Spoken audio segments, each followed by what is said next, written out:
my final presentation. I've been a chapter member of the Institute for Cultural Communicators for 5 years.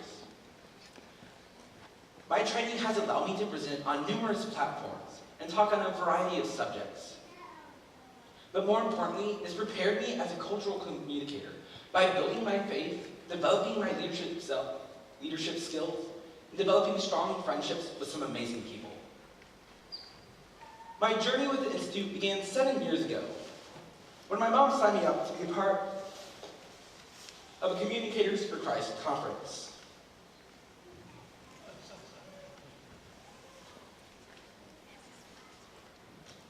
The year was 2008. I was getting into my Sunday best of a polo and khakis. I'd been informed a few days earlier that I was going into an important event. It was a communications event to help me speak better. I didn't have lisp or any other speech impediment that I knew of.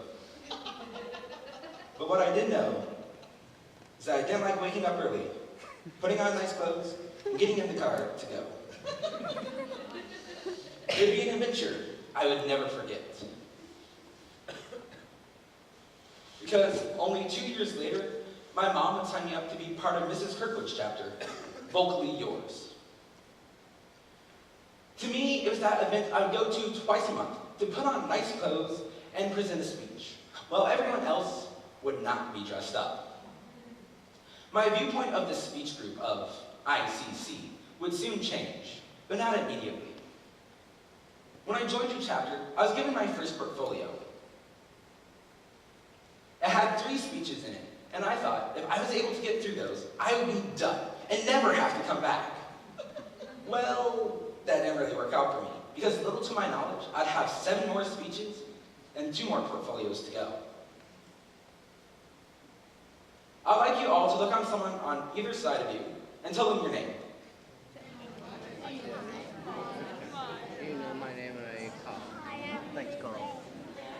Hi. Well, what you just did is basically my first speech, which was to introduce myself and to tell my audience a few facts about myself.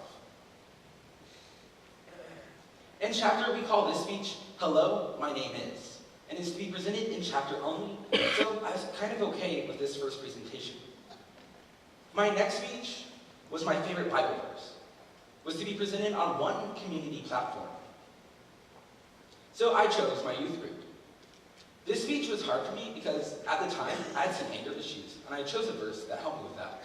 I chose James 1:19.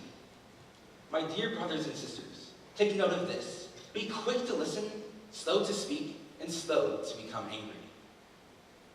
I had an interesting introduction with this speech. At the time, I was a big fan of Star Wars: The Clone Wars, and I remember practicing the speech for the first time in chapter. I chose to introduce the speech with General Grievous. When I got up on stage, I'm pretty sure my friend Nathan, he was half asleep, but when I muttered the words, General Grievous, his eyes popped open and he was staring at me intently, like he had just found a cure for cancer. The next speech I was to memorize was speech 3, an intern, where I take someone else's work and bring it to life. For this speech, I chose to do it on Where the Wildlings Are by Maurice Sendak. When working on it in chapter, I wasn't too positive, wasn't too sure with it, and wasn't comfortable.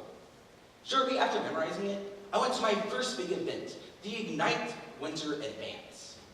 This is the event where my entire viewpoint of ICC would soon change. When I got there, I was kind of lost and wasn't sure where I needed to go. A very nice guy came up to me and asked me how he could help. His name was Seth Case. He showed me where I needed to go and was just a good friend to me. The next person I met was Mr. Wendell Moon.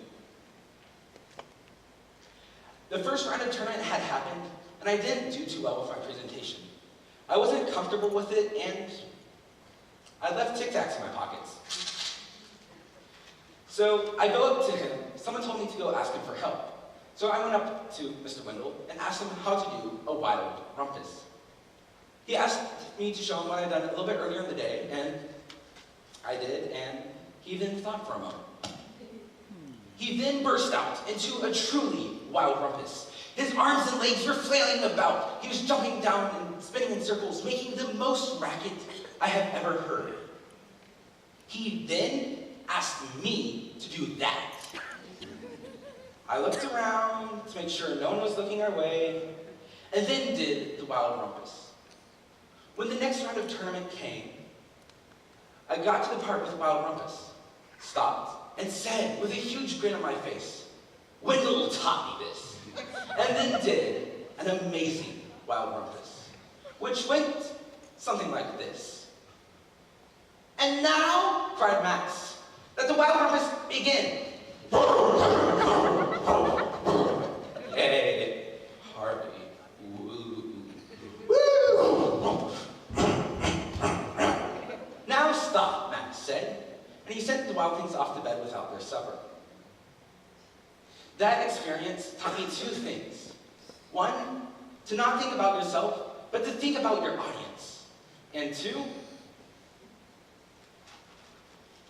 don't leave Tic Tacs in your pocket. I then I returned home having loved the whole event and being excited for ICC. When I entered phase 2, I learned how to use SOAP and a mathematical formula for writing a speech. SOAP is an acronym to remind us to respect sources, others, authority, and the platform. We need to give credit where credit is due, so we respect our sources. We respect others by being polite to them on and off the platform. No matter where we are, there's going to be someone who's in charge. And we need to respect their authority. And finally, it is a privilege to present on the platform. So we need to show respect to it. The next thing I learned was the acronym P cubed plus R cubed equals YSG. After much thought and many mathematical calculations, I discovered that a YSG speech should look like purpose, prepare, present, rate, respond, and record. This means, as a cultural communicator, we need to know our purpose of the speech. We then prepare the speech. We then prepare it by getting to know our audience and getting to know the speech itself. Then finally, you present the speech. Once you've presented, you're not done. And that's where the R's come in. You get a rating from a speech by getting community evaluators to fill out forms and get peers to respond to it as well. You then respond to those who helped with the platform by sending thank you notes. And then finally, you record your speech by writing things down you would like to remember and by taking a photo. Smile.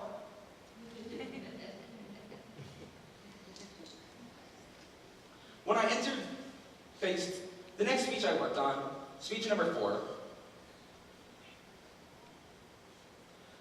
was informative, or a speech I wrote, another type of platform, or a speech I wrote myself. There is a modern day sticky miracle.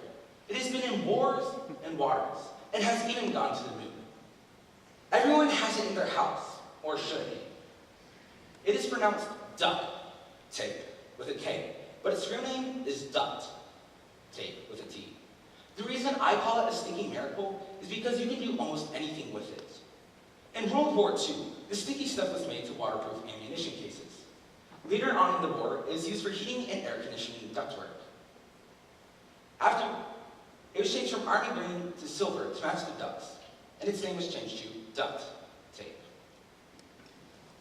During tournaments, this speech was very popular because I presented with a duct tape glove. Everyone would ask to look at it and ask to try it on. One of the platforms I had for this speech was a Freemasons meeting. And this platform was especially interesting because my audience wasn't just in front of me, but they were on all sides, so I had to keep moving to be able to look at them all. The next speech I worked on, the final speech in phase 2, was speech 6. Was another intern, and this time I got to use a prop.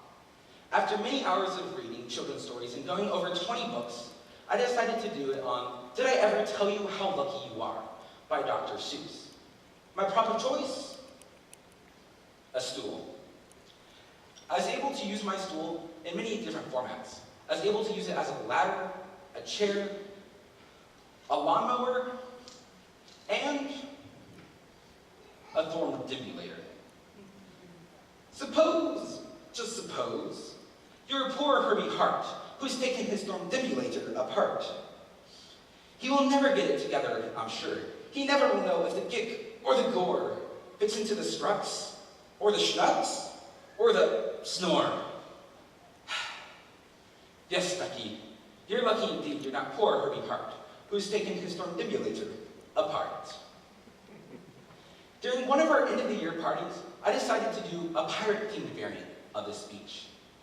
When I was quite young, and quite small for my size, I met an old pirate in the ocean of dries. He sang me a song I will never forget, at least, well, I ain't forgotten it yet.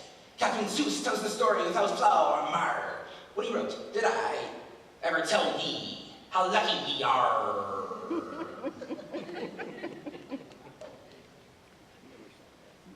When I finished phase 2, as more advanced leadership opportunities opened up to me. Opportunities like being a recommended staff assistant at national events, and being on the prep team serving at the training center. During my first shift at prep, I learned a new acronym, GOOP. GOOP is an acronym to remind us to respect God, others, ourselves, and property. We need to remember that whatever we do, that we're serving God. We need to respect others in the way we talk to them and treat them. We need to respect ourselves by making sure we're well and not getting sick. And finally, we need to respect the property we were at.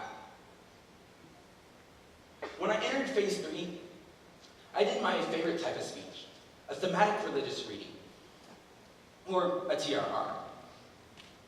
For my first TRR, I decided to do it on the armor of God and used Ephesians 6, 10 through 13, excerpts from Pilgrim's Progress, and the song, Whom Shall I Fear? When presenting a TRR, you weave the stories together. And you also get to use a binder when presenting it. I was able to use my binder as dragon wings, fire, shield, and a sword.